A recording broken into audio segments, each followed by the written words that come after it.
are in listen-only mode.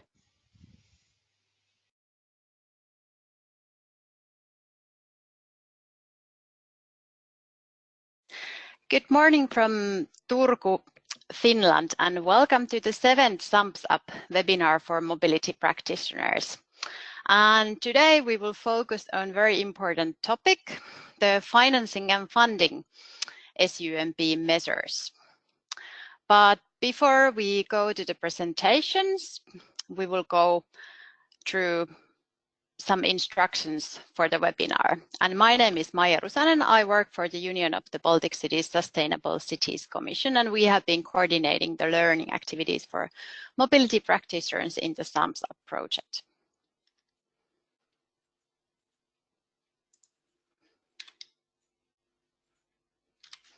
Okay, so I have a bit. Okay, now, so you can dial in with computer or phone in the webinar. So you can use both options. And then during the webinar, you are all muted to keep the quality good in the webinar. But if you want to speak, you can raise your hand. But there is also the questions box where you can pose any questions anytime during the webinar. So you can already formulate some questions there during the presentations. But we will have a common question and answer session only after all the presentations. Then we are using also poll function during this webinar, and we are asking you some questions about your background and so on during the webinar. So you can just easily answer by clicking the option. And the webinar team is today, so I will moderate the webinar, and my colleague Esther Kreutz will then present the learning activities for mobility practitioners offered by the SUMPs-Up project. And then we have also Stefan Veland, who will present his funding and financing options for sustainable urban mobility, the new SUMP topic guide. And then we will also have Catarina Marcelino and Ana Oliveira, who are from Metropolitan Area of Lisbon and will share a case example or financing SUMP measures.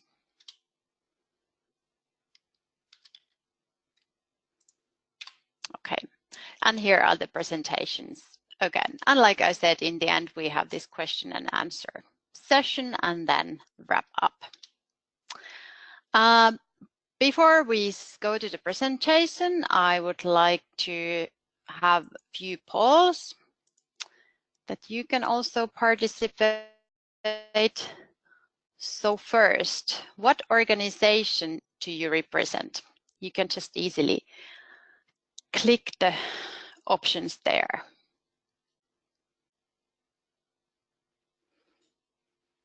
Okay, some options are coming.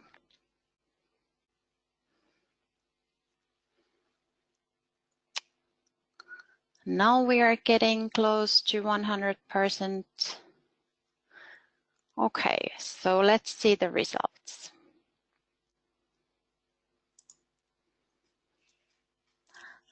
And 43% of you represent municipal administration. Then we also have some consultancies here, and then also some educational institutions, and then others this time. And then let's also have another poll. So we would like to know whether you have actually participated in these SUMPs-Up webinars before. So now you can see the questions.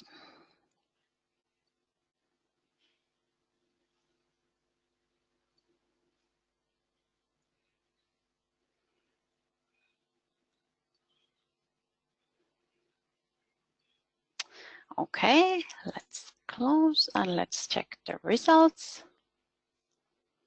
Okay, great. So welcome all of you also who are participating in the first SUMPs-Up webinar, and those who are participating also the first webinar ever.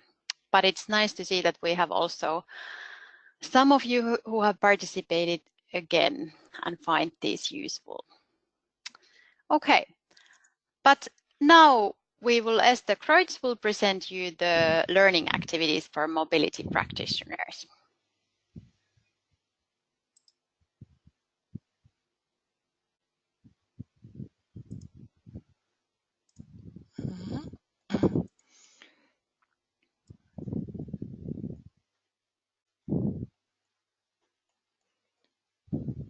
Okay, just a second, turn everything on. Good morning also from my side, and yeah, well, Can you welcome. put also your webcam? Yes, I do, I have. You don't see it? Okay, I don't see that, but maybe, yeah. I have it on. Okay. Okay. But anyway, so yeah, so welcome, especially all of you who are now the first time in the SUMPs-Up webinar, and especially those of you who have been here before, probably have seen this presentation in the other webinars, but for the new ones, this is then hopefully some really useful information, because we would like to introduce you or give you an overview about all the learning activities for mobility practitioners that we have been developing in this project. Very shortly about CIVITAS SUMPs-Up. So we are a European funded project who, or then the project has as its objective to support mobility planning authorities across Europe, to implement SUMP, to spread the knowledge. Oh, sorry, why is this? To spread the knowledge about. Excuse me, sorry, I have a little. What's the problem? Okay, now to spread the knowledge about SUMP, to mainstream the concept, and especially in those countries where the take-up has been low for now. But those webinars are, well, they're open for all mobility practitioners across Europe.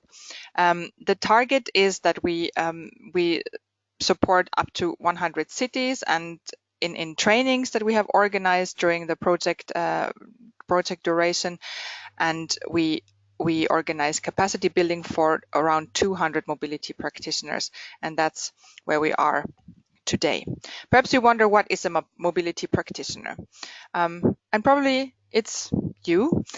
We have defined mobility practitioners as individuals that are working with mobility related topics. It can be also people working with urban planning, with environmental issues in cities administration, transport planners, of course, also people who work outside of municipal administrations in NGOs, in educational institutions, and so on. So any individual that has interest to learn about SUMP, to has interest to learn about good practices in sustainable urban mobility is really welcome to all our learning activities. Based is the whole project, of course, and also all the learning activities that we plan on the SUMP guidelines and the SUMP cycle. And probably most of you have seen this picture before. It's a very complex picture. It has been recently redesigned. It's a nice cycle with a lot of information. You can use it, and yeah, so it can be used for many different ways how to work with it, and it just visualizes also that there are many different ways how you can actually set up an SUMP.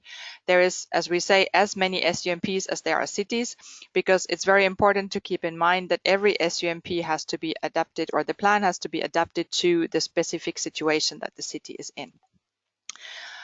Still, there are common elements that every SUMP has, and that results from using these guidelines and using and implementing these cycle steps and different activities. So they're these important parts of the SUMP.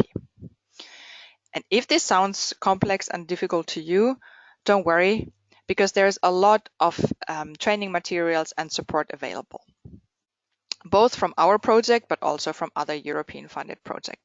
But in SUMPs-Up, we have a really big focus on developing different kind of capacity development tools, like different kind of guidelines.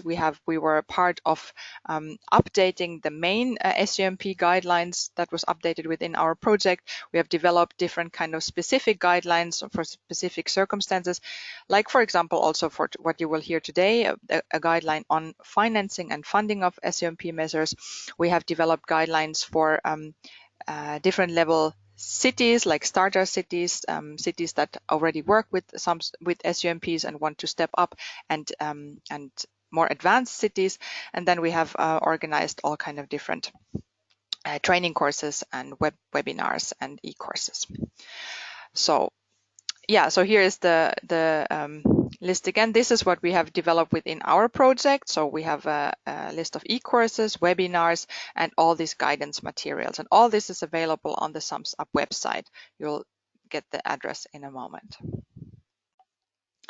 The e-learning courses that we have developed, they offer like a whole series of e-courses for mobility practitioners working with SUMPs, and they are really handy. First of all, because they are independent from time and place, so to say. You can take those as a self-study course, and they're available anytime. You enter the mobilityacademy.eu. There you'll find the e-courses. They will help you to go through the different phases of the SUMP cycle. You will find different kind of case examples and also links to guidelines and further reading and some concrete exercises as well. So these are really helpful to go through in your own pace, or just have a look at them when you think you need some support in a certain step of the cycle, for example. There are right now 3 courses published in the Mobility Academy, courses 1 to 3 about starting up the SUMP, analyzing the mobility situation, creating the vision, and developing the strategic plan. And the rest of the courses will be still launched this month. So please just visit the Mobility Academy and come back or do this month, and you will find all the courses there. Then, well, we are in a webinar now. We have had a whole series of webinars that have focused on different aspects of SUMP, have introduced different tools and guidelines, and also showcased different city examples. And you find all the webinars, recordings, and all the presentations at our website. So it's sumps-up.eu. There you find all the recordings from the previous webinars, and also the recording and presentation from this webinar later on. Here's the list of the topics that we have dealt with before in the webinars. Also starting with the basics, let's say, how to start the SUMP process and different tools, data collection, measure selection, about the SUMP action plan and political commitment. And then we had an extra webinar on introducing the new SUMP guidelines, and then how to integrate in SUMP into urban planning and climate work. And as you see, in every webinar, we also had a case example from a city. So it's really interesting to look at. Then, as I mentioned before, we have developed all kind of different guidelines. Apart from the second edition of the main SUMP guidelines, there are a lot of thematic guides available now, and briefings for practitioners. So you find them also linked through our website, but otherwise you find them in the LTIS website as well. And yeah, there's, as I mentioned, also the guidelines for, or guides for starter cities, step-up cities, and more advanced cities in developing SUMPs. All this is available on our website.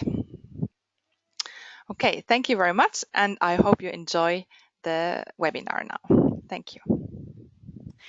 Thank you, Esther, for offering really comprehensive overview of the learning activities. And now, before we move to the next presentation, we would like to have one poll again to get a bit more overview. What is the status of SUMP in your city? So how experienced you are. Okay.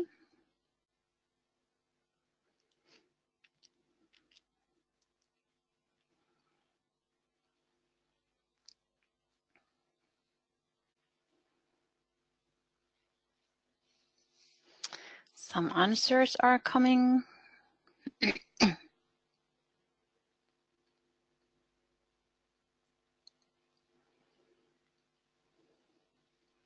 Okay, so let's close and check the results. So yeah, third of you don't have SUMP yet. So I really recommend then to check our e-learning courses especially, and the topics as well. And then for all of you who are already preparing the SUMP or are already implementing, so also the especially the topic guides might be very useful. But then we will move to the next presentation, and that's Stefan. So I will make you as the presenter.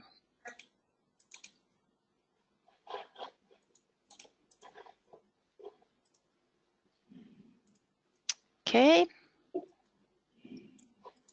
Okay. Okay, can you share your screen? Yep.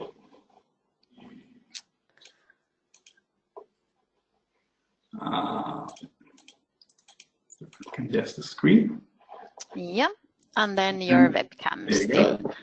And you also want the webcam, of course, you can have. Okay, now this is Yes, kind of great. Now everything's ready. Okay, so good. everything's done like Floor that? is yours. Cool. Yes. Thank you, Maya and Esther. My name is Stefan Werland. I'm from the Wuppertal Institute for Climate, Environment and Energy. And good morning to all of you.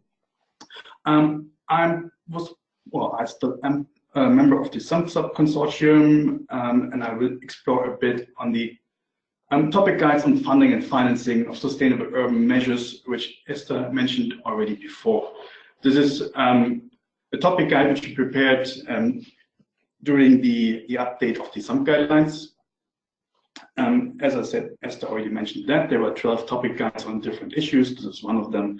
I'll walk you through this document in about 30 minutes, or I try to at least. Of course, it can't be too comprehensive. If you have any questions left, ask me, or also just go to the topic guide, download it from the ALTIS website or from the SUMP-Up website. You'll find much more information there. Also links to other research projects that dealt with these issues. Links to financing institutions and so on. So briefly, if we talk about mobility transition towards sustainable urban mobility, it's probably nothing new for you. You'll face a financing gap. So you'll have additional expenses that you have, and this is in parallel or beyond the basic mobility functions that you have to provide as a city anyway, which is already a task specifically for growing cities, which most European cities are. So you need money, though you might save money in the mid to long term due to reduced external impact effects or more efficient mobility systems. But still you need money right now to implement quite different things like building infrastructure, building tramway lines, operating bus services and sharing systems, maintaining all these things to implement. So that's the one side. The other side, we found, talking to financing institutions, to cities, to other research projects, that there's already a variety of financing and funding solutions out there. But still, cities find it hard to identify those funding sources and financing sources that fit their needs, that they're eligible to use, and so on. That was our approach. So compiling everything we found outside by talking to many people over the last half year. And we thought, okay, if everything's there, we shouldn't invent something new, but collect and try to structure what we have. And we tried this by starting with a hypothetical project that you might like to introduce, for example, building a new tram line or introducing a new public transport service in your city. Then we started our structure with two basic options. One is to increase the amount of money you have available, and the other option would be to reduce the direct costs that you have to pay immediately. This can be done, for example, by involving the private sector in your projects.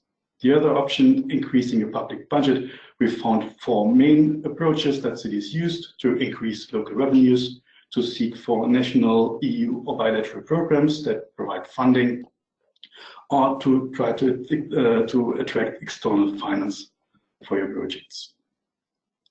There is one option which is quite obvious in this approach, which I would also encourage you to consider as a first thing, but we don't have it here since it's not about finding new funding sources, but it's to consider whether you can shift money from car-related investments to sustainable modes. So keep this in mind. It won't be mentioned in the topic guide and also not in the presentation, since, as I said, we're looking for new sources of financing. That's another way of structuring. We came about in the end of the project, after compiling everything, we thought, okay, it might be worth structuring all these different opportunities according to project stages, starting from plan development and preparation over to construction procurement, and then up to the service operation and maintenance. That's the one axis. On the other axis, we distinguish between different providers of funding and financing, and this starting from the European level down to the city level, and also considering the private sector. You don't have to go through the details here. We don't have to go. It's all in the topic guide, and we come back to this later in the presentation. And then another distinction we should make before starting or going through all these different options. There's a bit of confusion among funding and financing. So both expressions are often used in parallel and interchangeably. Basically, it's important to understand that these are not similar expressions, or not expressions for the similar thing. Funding relates to amount of money that you get from an institution for a specific purpose, and this is often, the money is often provided under specific programs. Funding is most of the times free of charge. The providers of funding do not expect to be reimbursed, so that's money that you can use for a certain purpose. Sources of funding normally are national, regional governments, EU institutions. That means normally public actors or public budgets. On the other hand, financing is a process of raising the money that you need for a specific purpose, mostly using debt instruments or equity instruments. The providers of financing expect to be repaid, and they also expect an interest payment. So they have a financial interest in providing you the money. And sources of financing are private banks, but also public banks, such as the European Investment Bank or development banks, investment funds, and other investors. So that's something you might keep in mind when we go through these different funding options that we, or financing and funding options that we identified. Starting with the local revenues.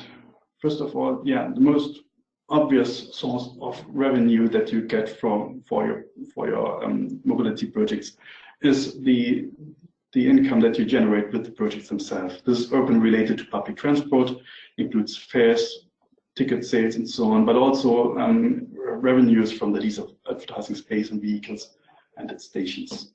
As I said, it's quite commonly used. It's just normal to pay for using public transport.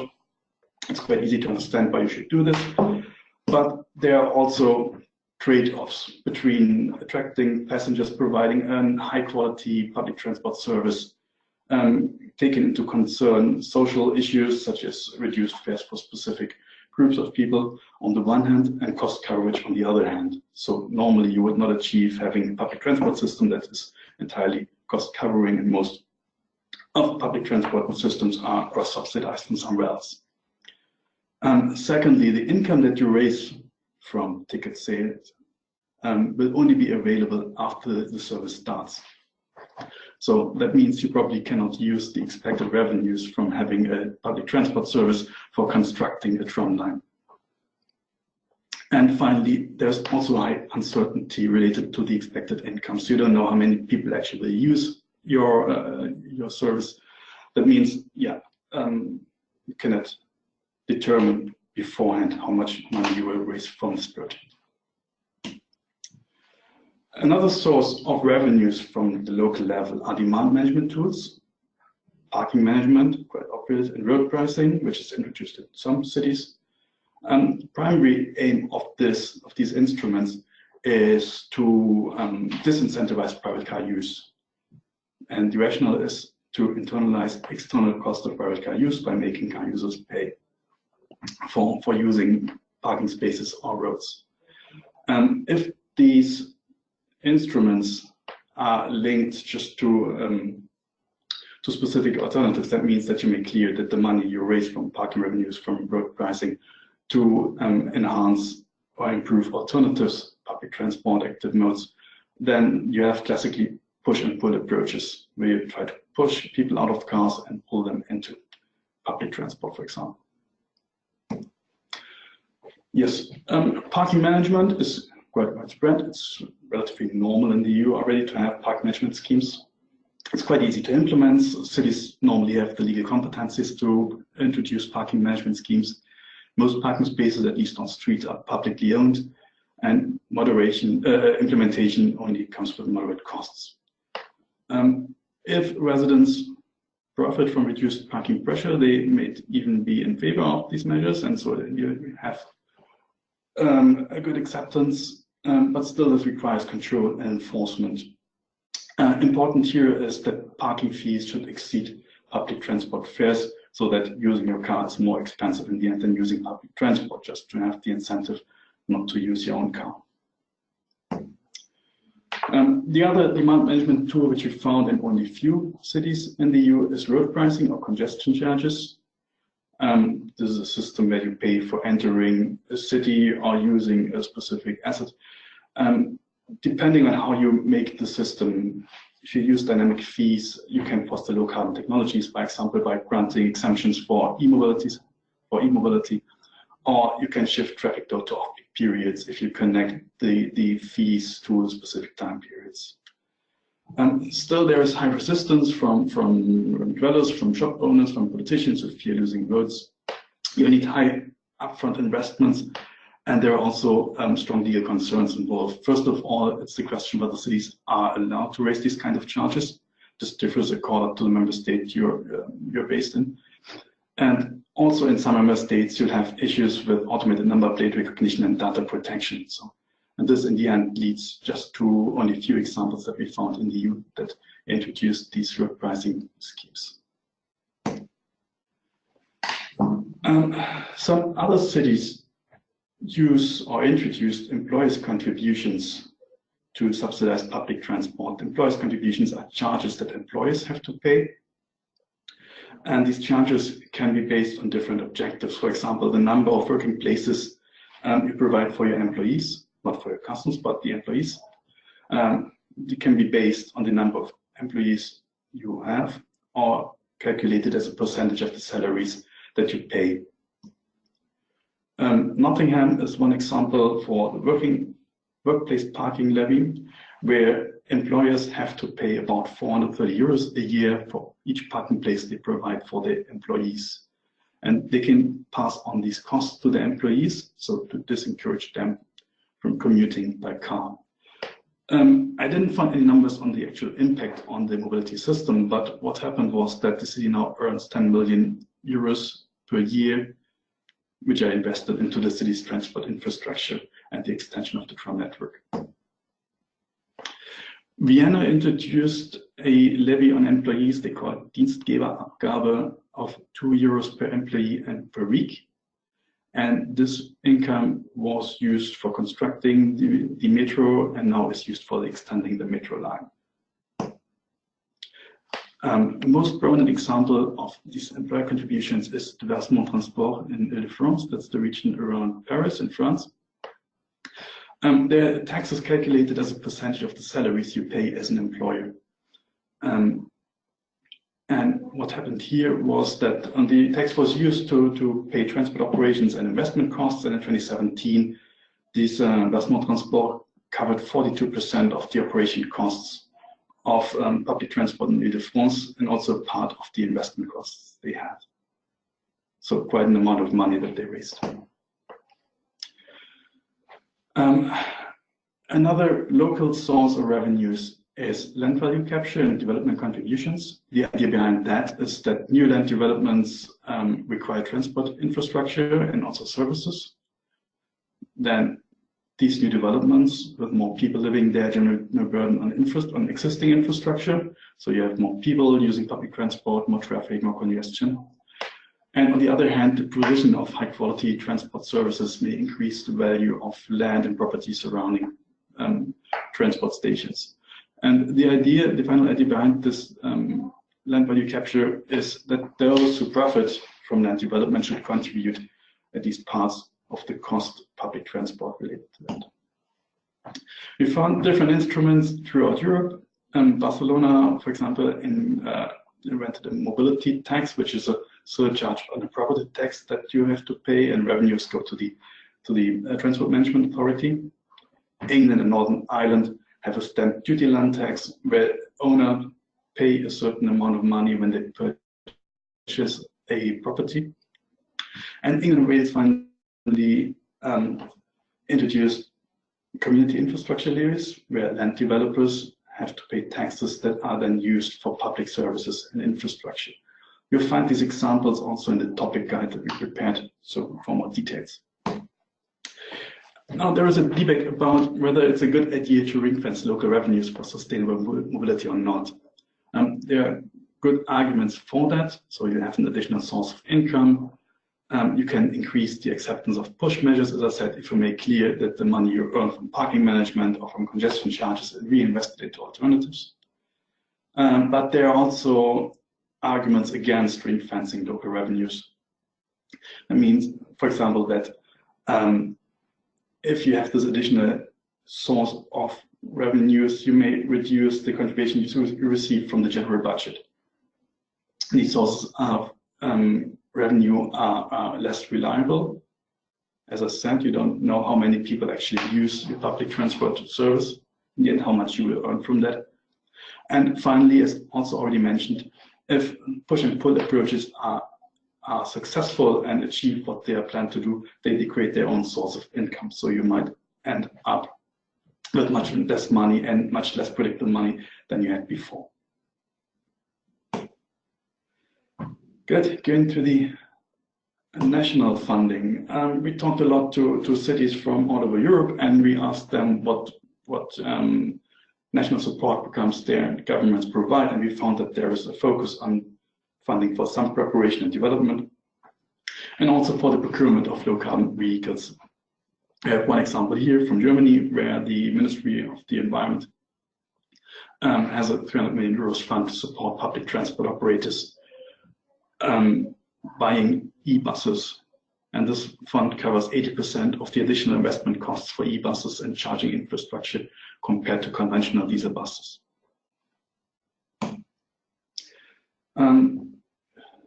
Bilateral programs, we find a quite similar example here in Romania, where the city of Cluj-Napoca, one of our SUMPs-Up leadership cities, profited from a funding scheme, a Swiss-Romanian funding scheme that supported the procurement of e-buses, and this fund covered 85% of the procurement costs. The rest still had to come from city budget. Then there's a lot of EU funding around here. Too much just to go into detail in all these different programs. Best known is European Structural Investment Funds with the European Regional Development Fund and the Cohesion Fund. These are programs that are implemented by member states in their regions and delivered through nationally co-financed programs. And these funds are usually used to support projects that promote the EU policy objectives, including sustainable transport networks. This is a map of countries that are, or member states that are eligible for cohesion funding in the period 2014 to 2020. So this map is going to be renewed next year at least. There are other funding instruments from the EU, for example, the Connecting Europe facility, which is focusing on pan-European infrastructure investments, cross-border activities mainly, but there are also linkages to urban mobility, which might be worth exploring for your city. So if your city is one of the urban nodes, you might be eligible for CEF funding. There's mentioning of multimodal logistics and new technologies, innovation that you find also in the discourses on the city level. So might be worth exploring for you. The EIB, European Investment Bank, and the European Commission also have a set of support instruments that do not fund projects by themselves, but fund the preparation of projects and proposals. So, for example, ELENA, where you can receive an up to 90% coverage of project-related expenses for technical assistance, internal staff, external expertise. Jaspers and Jessica, two more support programs that promote, quite similar things here. A lot more buzzwords here. The light program Horizon 2020 Climate Kick also provides support instruments. Can't go into detail here, but there is a link to the ALTUS website at the bottom of the page where they compile different EU funding resources. And also the Covenant of Mayors for Climate and Energy has an extensive overview of different funding options on the EU level. You received this presentation afterwards, so you have the links in there. Finally, external finance. Now we come from funding, set money that you receive without expecting to repay, to financing. European Investment Bank is, of course, the biggest player here. They provide loans for big mobility projects that with more of 50 million euros total investments. And the EIB covers 50% of project costs through loans. The other 50%, the other half, needs to come from other sources. That's an example from Thessaloniki, one of our other SUMPs-Up cities, where they built a metro line and 50% of the funding came via EIB loans, 40% from EU subsidies and 10% from Greek state funding. The EIB has a dedicated transport lending policy where they relate to public transport, which projects are accepted with lower expected economic rates of return compared to other mobility projects like road aviation projects. Yes, and projects, since the EIB expects to receive the money back they lend you, these projects need to be financially viable. European Fund for Strategic Investments is a support instrument which you can, which is basically a guarantee mechanism which allows EIB to provide funding for higher risk projects.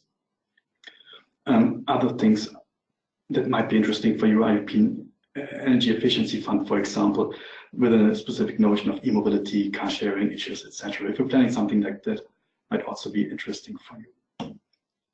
And finally, the Transport Facility, launched in December 2016 by the EIB and European Commission, which combines lending, funds, guarantees, and advisory services for investments in low-carbon vehicles.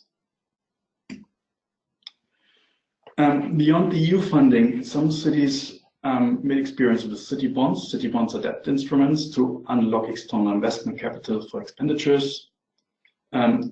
You get immediate capital, while repayments can be extended over a long time, up to 40 years.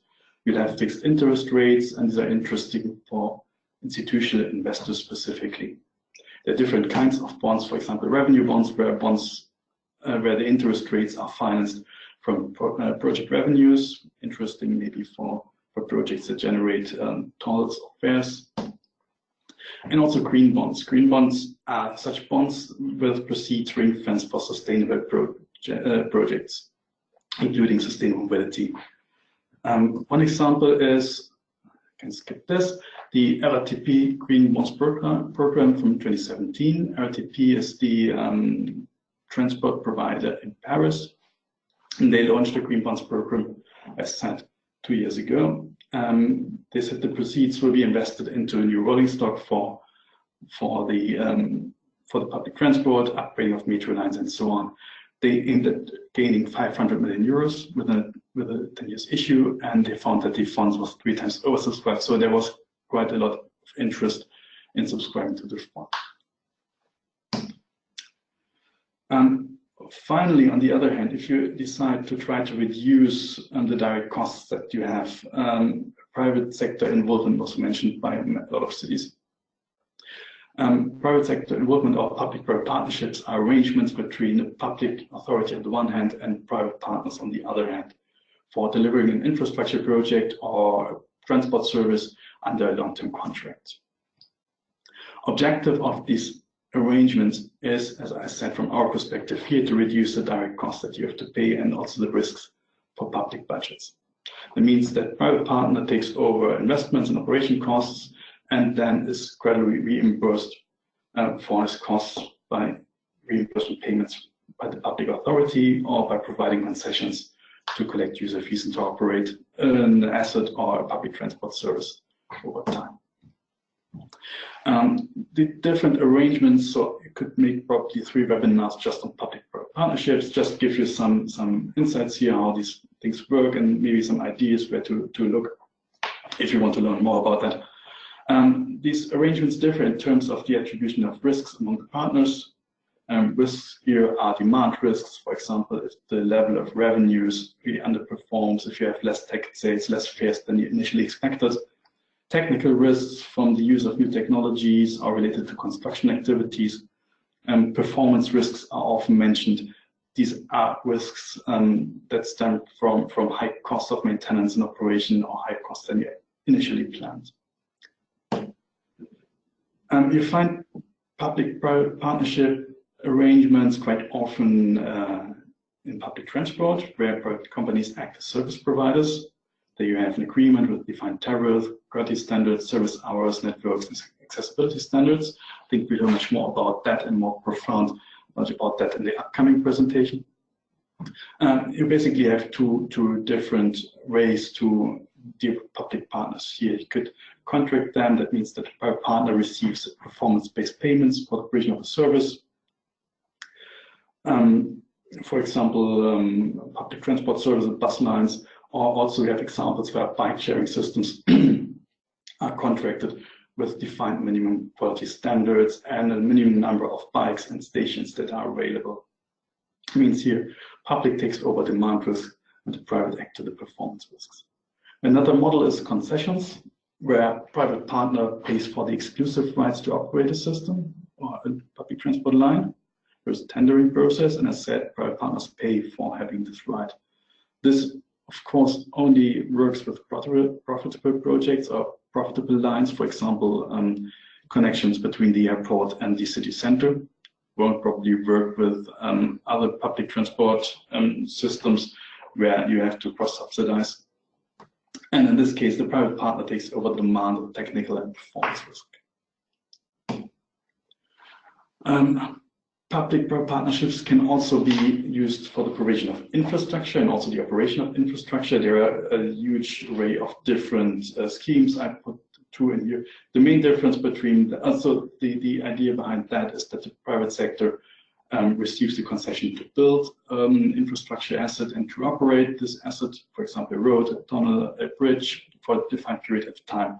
And these provisions or arrangements differ in the way whether the asset remains in the ownership of the public sector or is owned by the private sector. And in the end, after the concession period, it's a matter of whether the public authority has to pay for the value of the asset or not, if it's just handed over for free.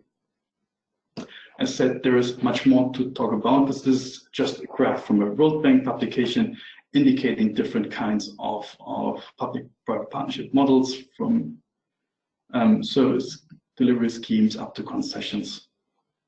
You also get the link in the presentation. Just something more fundamental about public-private partnerships. There is quite a high degree of contention whether involving profit-seeking private sector partners in the delivery of public goods is a good idea or not.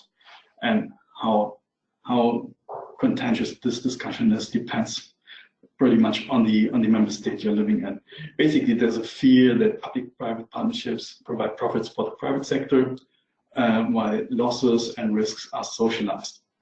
And so the lesson we learned from that is just to mention or to emphasize that contracting out services or infrastructure projects does not substitute for effective municipal governance. That means if you consider public-private partnership arrangements, you need really clear contracts, really clear performance-based standards here, quality standards, defined levels of services. You need to include environmental and social standards, for example, related to ticket prices and exemptions for specific groups in the contracts. You need to have a strong performance monitoring and reporting obligation system in place. Renegotiate contracts regularly and adapt contracts if needed. And of course, you also need clear rules for non-compliance and enforcing mechanisms. So as said, just handing over all the tasks to the private sector will not work, but you need really good monitoring performance systems in place.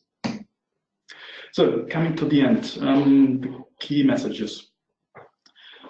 There are a lot of funding options out there, but of course, as always, there's no one-size-fits-all solution. What is suitable for you depends on the project size, on the legal framework in your member state, the geographic location, whether you're eligible for cohesion fund money or not, the political will of your national government, but also the city government, and so on. A lot of many more factors. Related to demand management measures and pricing measures, there's a lot of political resistance you usually face. If you combine push and pull instruments, this might use and increase the acceptance for these measures. And finally, you have different financing and funding requirements throughout the project lifecycle, and you need to combine different funding sources.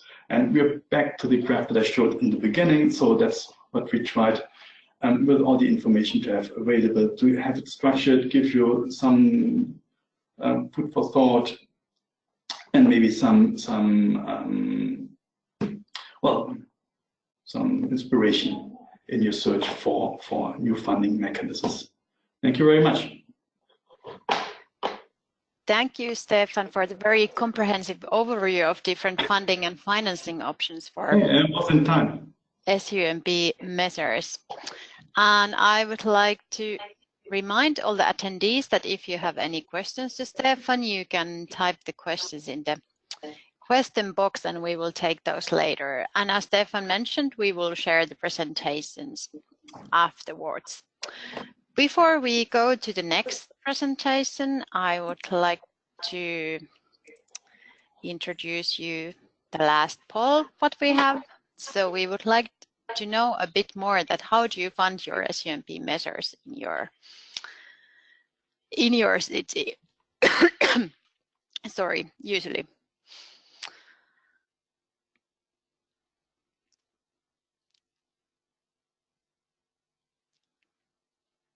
Okay, the answers are coming.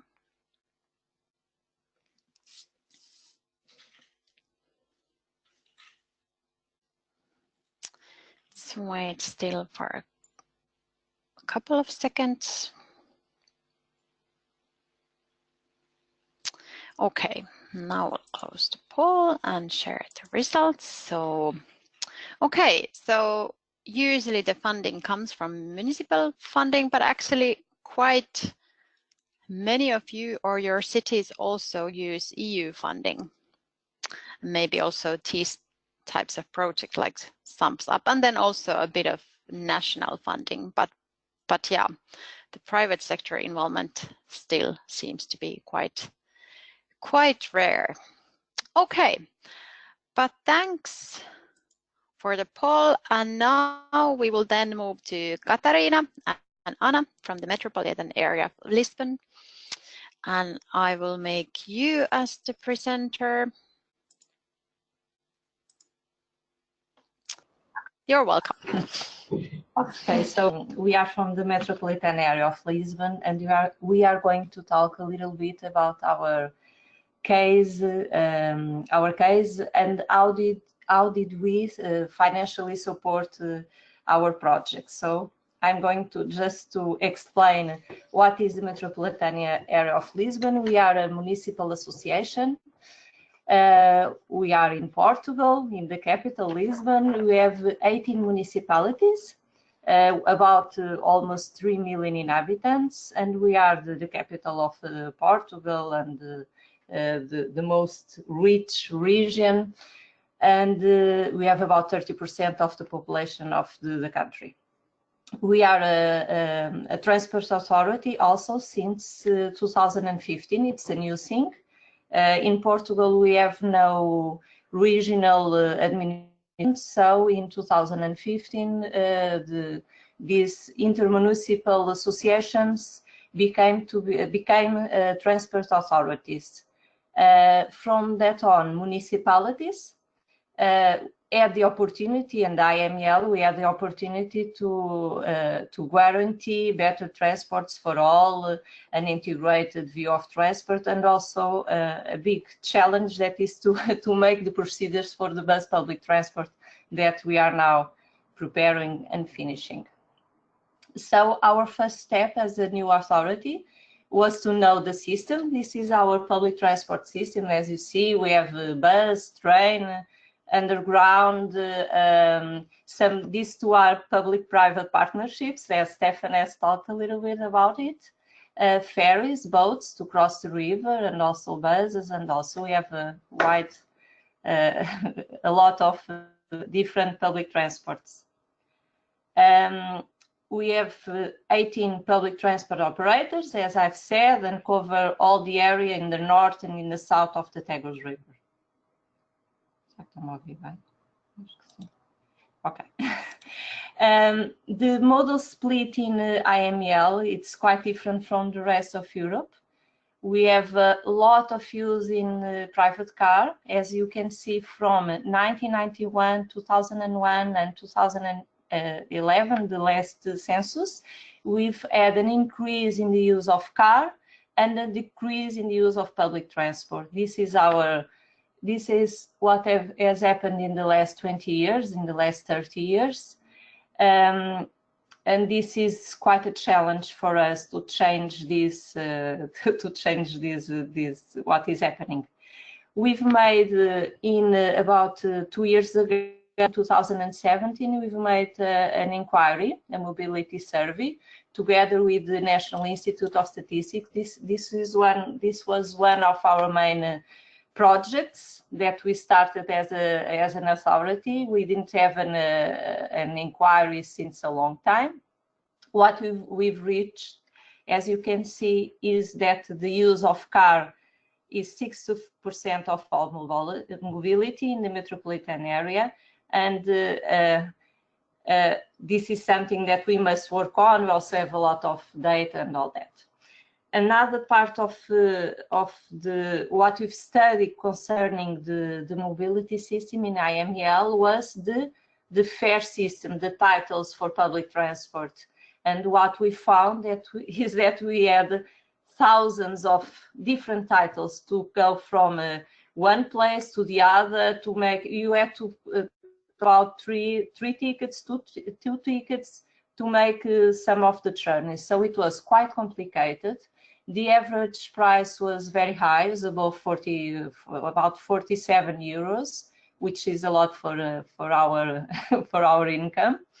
And also we had a system that you can see here in the map, which was an intermodal system, but it only covered a little part of IML. So 80% of the territory, this part here in white, was out of the intermodal system. So we had to do something to do that. Also, during the crisis, it was very strong in Portugal. What happened is that there was no money, so there were huge cuts in the public transport. Those cuts were done by two parts, as increasing fares, so we can cover operating costs, and there was something that said we need to cover costs with public transport fares. And then with the reduction of the investments of, for example, in metros, in buses, well, there was a huge reduction of the public transport supply and an increase in fares. The result was we lost about 25% in public transport passengers, only in the public operators, not counting with the private operators. So this is our history. We have a complex system, an inequality in covering territories and all that. It's difficult to understand, and it's overpriced. And this was our reality. With this, we also have studied the system, the incomes from the system, and our conclusion is that because it was said that there was much financing to the public transport system, and one of the things we wanted to show is that the system was not publicly financed it was not too much publicly financed, but what happened was that almost all revenues were from the sales in the tickets, which is this blue. Okay, this is the sales. This is the state compensations in red, and then in green this is schools from transport for schools from the municipalities, and then some compensations. This is the private public-private partnership that is also paid. We have one in Lisbon. So we have about 92% of the system was from the revenues. Were from revenues from ticket sales, and the medium in the European Union is 6%, as you can see from the study that was done recently from UITP. So we have a complex system, underfunded. We have a low use of public transport. So what we concluded about 1 year ago was that we need urgent action, and something must be done. As I've said, the IML has 18 municipalities, 18 city halls, 18 mayors. So we all sat together and we made some priorities. We defined priorities with the mayors defined priorities for IML. So the first priority was to have a new fare system for IML, which would be simpler, lower price, and I'll talk a little bit about this case. Then the other priority is to prepare the procedure for the public transport network, which we are now we have made our pieces. Are going to launch it in the beginning of next year. We also have identified the high capacity infrastructures in the area of public transport and see which of them were the priorities together with the government. That's a huge task we are making also.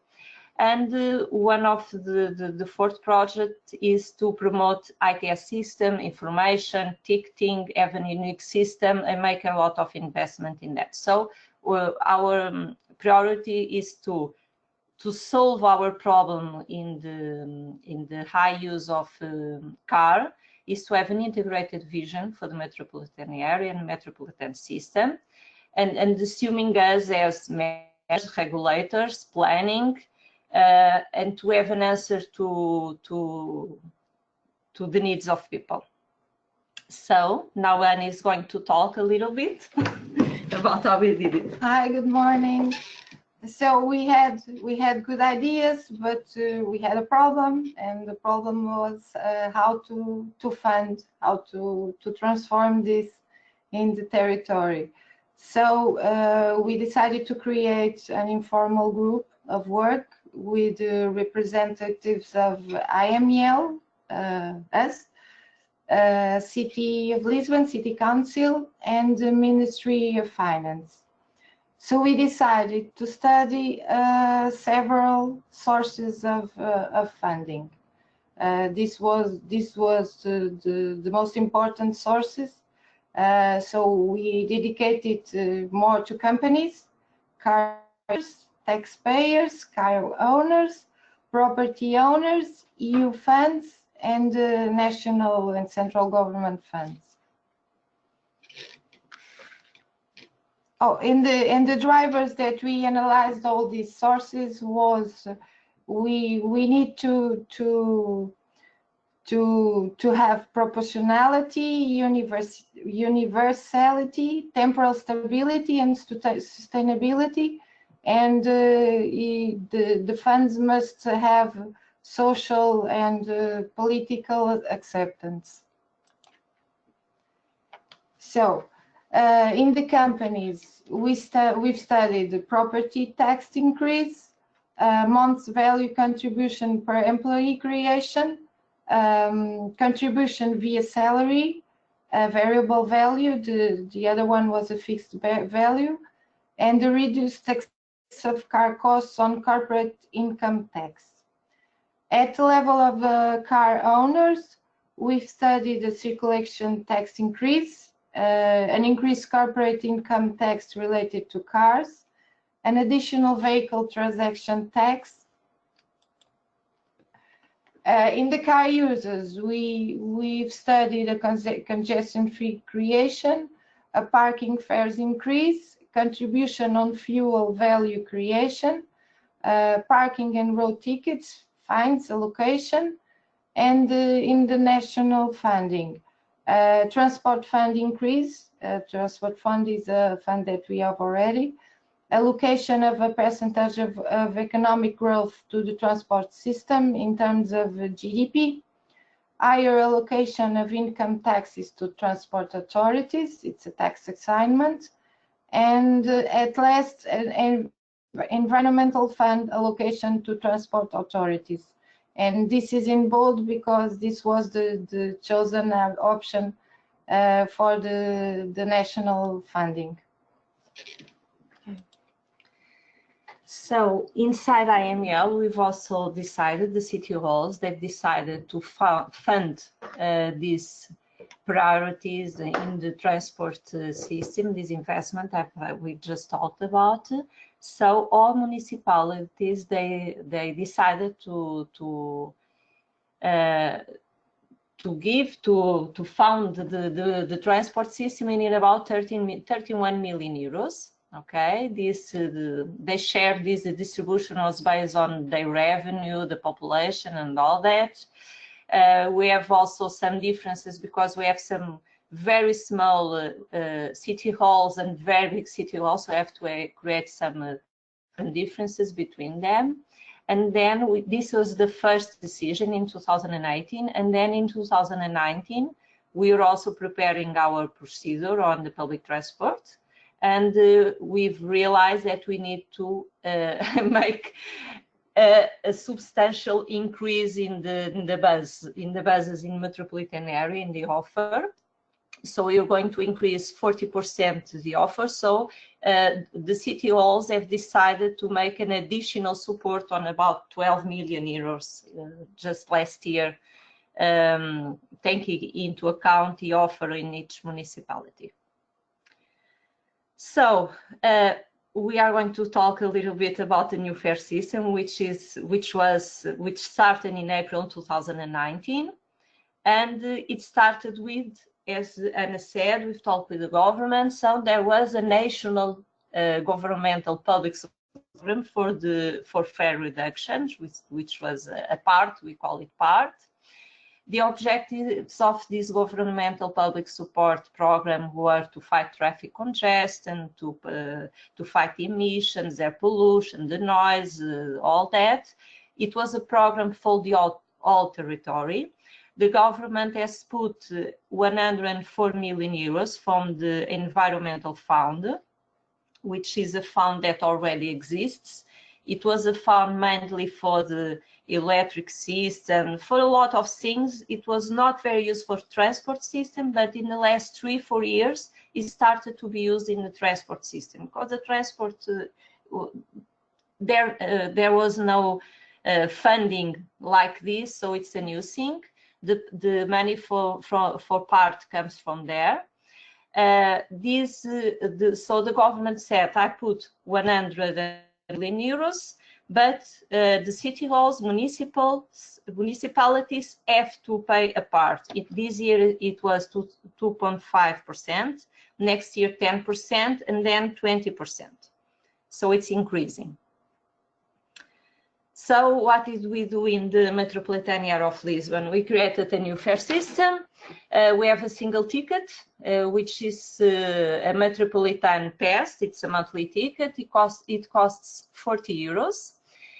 You can travel through all the Metropolitan Area with this ticket. So it's for all operators, all modes, all the lines. It doesn't have any restrictions. You can catch the boat, you can catch the bus, the train, everything. We did not have any system like this before, so it's an integrated system.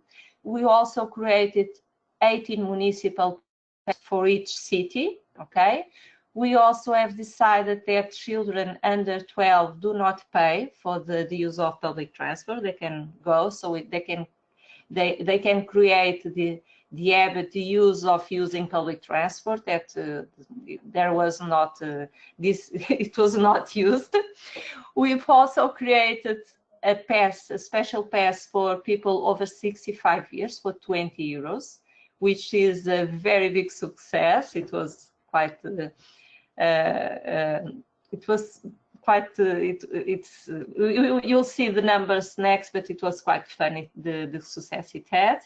We've also recently, it was the last title we've created, a family title. And with this title, all members of families that live in IML can travel for 2 normal passes. Okay, so this system, how did we finance it? How did we do? We made a regulation. Of course, IML is the authority for the bus operators, but it's not the authority for the train or for the boat, or even for the bus inside the city of Lisbon. So we have to have contracts for delegation for these powers. And how do we pay operators? We pay the payment. This is a new system, so we didn't know what would happen. So we paid based on the last year revenues for each operators, plus the tariff rate increase, which in Portugal was 1.14%. We considered all revenues, the ticket selling and the compensation, and also the monthly pass ticket, the monthly pass, and also the single ticket. So we have considered all these revenues. We also have an additional gain. We've previewed it for the demand increase. We make monthly payments, and well, this is just a scheme about how we did. How did you make? We make the counts. We have the revenues for the single ticket, the revenues for the pass here in 2018. This is the state compensation. And what we did was to make a provision of the revenues in 2019 with a decrease in the price of the passes. And we made this yellow part is the deficit we've previewed to pay to the operators. This year is this line here represents that we've made a provision of the loss in the single ticket revenues with because the pass is quite a good. So we have passes that costed about 150 euros, a lot of them. So with the decrease in the price of the pass, a lot of people that use single tickets will stop using them and start using the monthly pass. So the financial support was, apart from national support, 73 million euros from the government, IML, and 9 million euros from municipalities. The requirement was about 2 million euros from municipalities, but we are not sure about our provisions, so we decided to put a little more and to assure the payments to all the public transport operators. So the total amount of this new system was 82 million euros. This is just an explanation because we have to reach this, we call it the first upside. We have to reach the revenues from 2018, and then after reaching the revenues, we start, a part of the money goes to IML, another part to the operators. When we pass the second upside, we then give to the operators. We are now giving a little more to the operators because it's going well, and we are making the distribution for the operators. We've paid all the 2018 revenues now, and we are distributing the extra money based on the passenger increase. That is what I am going to show you next. So the results are quite surprising for us. We've made some preview estimations. These graphs, you can see the monthly in IML from April when it started to September. And in this line, you can see the increase comparing to 2018. So as you can see, we have been, this is the sales, we have been selling much more tickets, much more passes.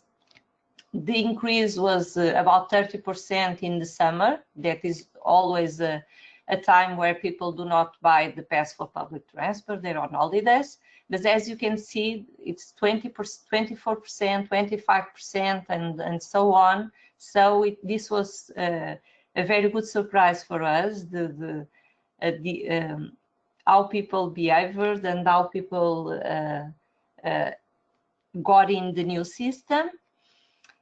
We have an increase in the sales of cards. The pass cards are people to travel transport system, they need the pass card. So we have quite a huge increase, which means it's new people coming for the system. And also in the family pass, we have had a lot of families coming to the system in the last months. As you can see, the Metropolitan Pass, this green, dark green, it's the most used ticket, then the municipal pass, and then in yellow, these people for this pass for older people, which is about 15% of all the sales, which is very, very, it's very surprising. It's very good. It's very good to see people that didn't use anymore public transport, older people, they're now coming back to public transport. That's a good news. Also in the demand, the passenger evolution, you can see in this black line the comparison with last year, and you can see in the use of the system. We have about an increase in 11% in the first 3 months, which was the first months of the system, but then from July, August, and September, we have about 20% increase, and in October 23% increase. So it is quite quite good. It is very good. It's way beyond our expectations. We estimated about 10% increase, not this. You can see in this graph, this is the sales in the passes, the monthly passes. This is the tickets. So the single tickets are coming down, and it's the pass that is coming up. So just to finish the presentation, we can just have a final remarks. The first thing is that if we didn't know the system, it's a very difficult thing in IML. We did not have data from the operators. There was no sharing in transport data in IML or in Portugal, so we didn't know the system very well. And this knowledge was, the little we knew was the basis for all the proposal. That is one of our remarks. It's to know the system, to know well the system, so we can make good proposals to know what will happen. This change was a radical change. It was a very radical change, because not only it was lower the fare, but you can access the whole metropolitan area. So the forecasting, the provisions are difficult, are too much difficult, but we are now still monitoring what is happening. This has also proved that people are available to change their mobility behavior. This is a good thing, that's something good for all of us, mobility practitioners, that people are available to change, and also that solutions must be found, although there are a lot of organizational constraints. We have the support from all the mayors, from the city laws, and also the government, and that is quite a big part of the way to get to our solution. That was very, very important. We are now focusing on three priorities: the fare system, as I've said. Now we are working on answering to the passenger increase. That is what we are working with the public transporters. how can we, because we have a lot of increase in the passenger, as I've shown, so we have to answer the demand. That is our challenge now in the fare system. We also have a procedure for the public transport bus network that is going on when we hope to launch next year with an increase in offer. And we are also working in a ITS integrated system. We have made an appliance, a new appliance for this. So this is going to change the mobility in the metropolitan area in the next years. We hope it has already changed, and let's continue. So thank you. If you need any questions, please be welcome to come to us. Okay, thank you. Thank you, Katarina and Anna, a lot. I think that was a really inspiring example. So now we will move to the questions and answer section, and you can still type in the box if you have any questions.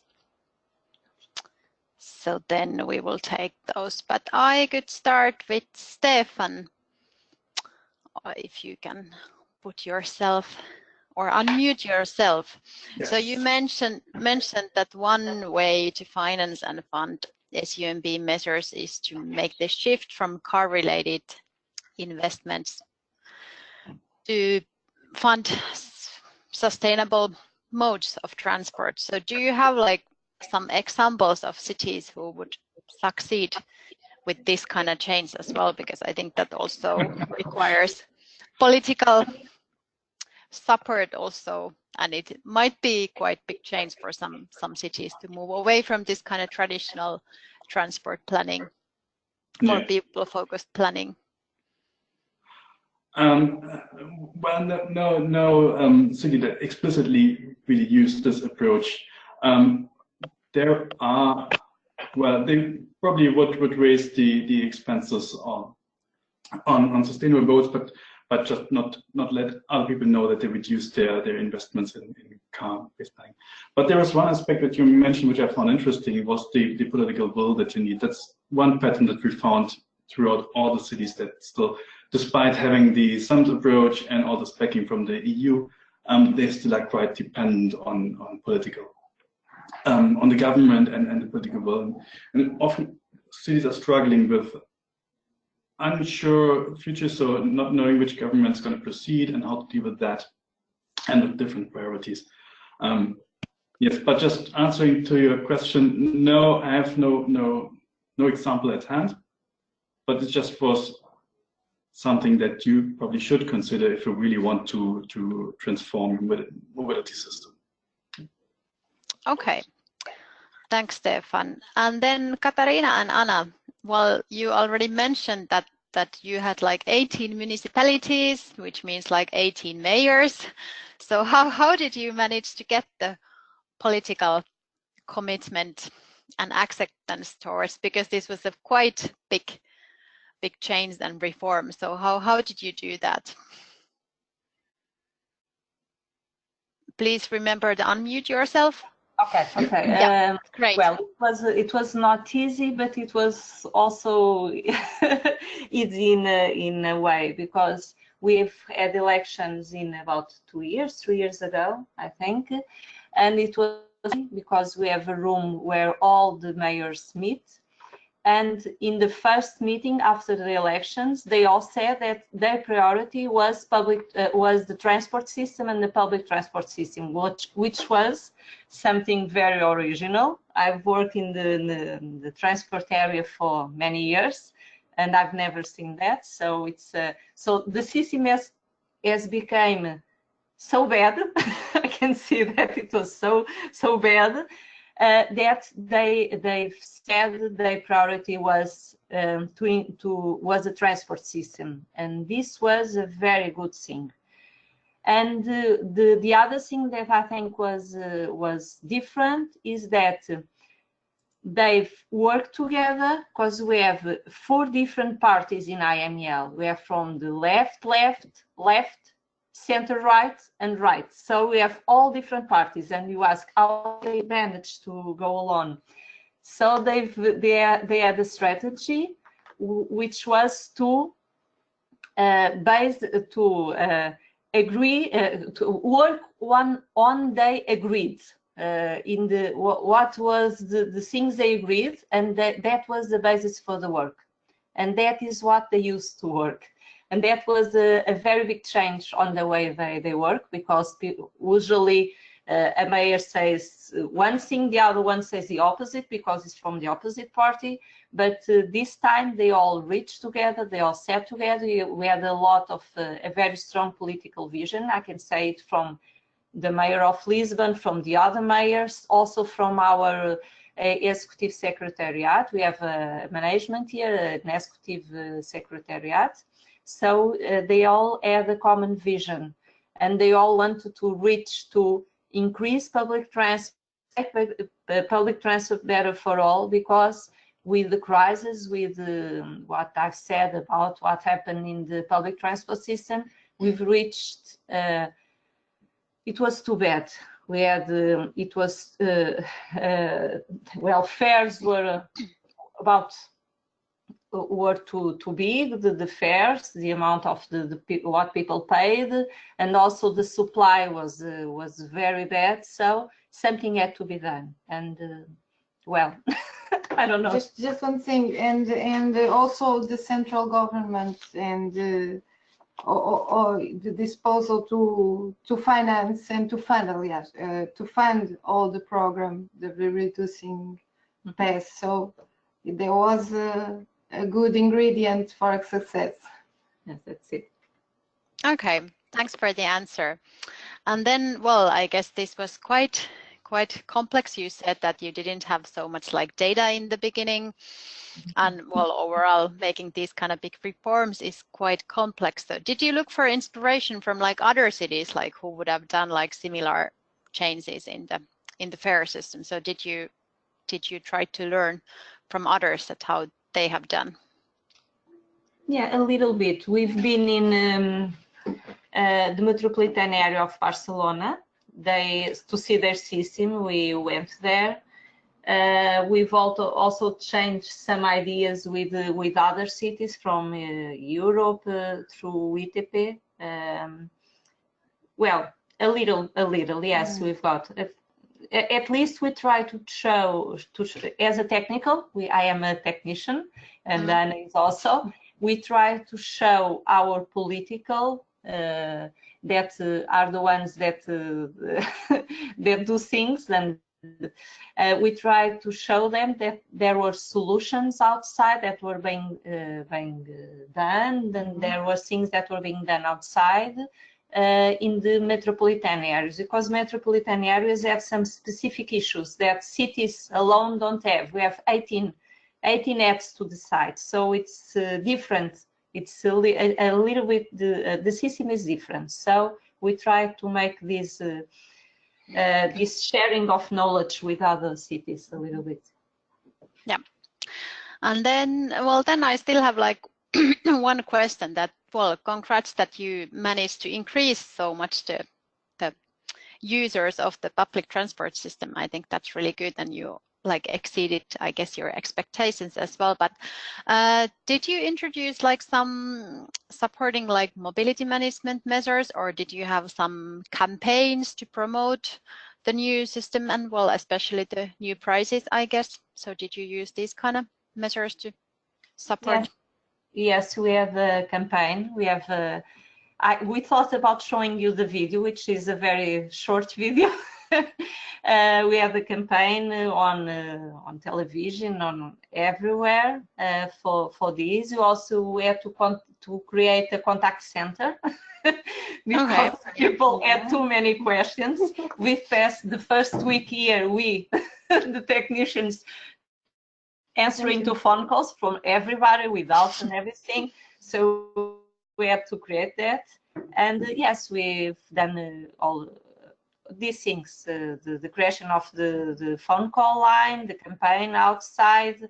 We also, the operators worked a lot with us, and then all have done a lot of things in campaigning for themselves and creating, for example, you have a lot of people, new people coming for the system. So the production of cards was not enough. So we have to create new places to create cards, to create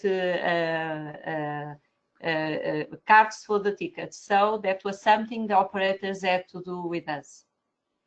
Okay. Well, we will go towards the end of the webinar, and I would like to thank Stefan and Katarina and Anna for your presentation. And as I mentioned, we will share the presentations afterwards. And then if you actually have a video, you can still add the link to your presentation so the attendees can then get that. And I would still like to remind you that we have these e-courses, and the course 7, which will be launched very soon, will focus especially on this financing and procuring SUMP measures. But I would like to thank you all for listening, and this was our last webinar in the series of webinars for mobility practitioners. And there might be still coming next year, but follow our Twitter and then our website to find out more. But thanks again for all speakers, and thanks everybody for attending, and have a good day. Thank you.